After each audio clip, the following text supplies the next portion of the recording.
హృదయమొక అద్దమని నీ రూపు బింబమని తెలిపేను హృదయం నీకు సొంతమని బింబాన్ని బంధింప తాడేది లేదు సఖి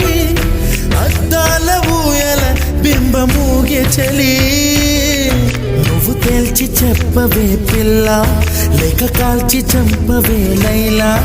నా జీవితం నీ కనుపాపలతో వెంటాడి కవేటాడొద్దే లేదని చెప్పా నిమిషము చాలు లేదన్న మాట తట్టుకోమంటే మళ్ళీ మళ్ళీ నాకొక జన్మే కావలే ఏమి చేయమందువే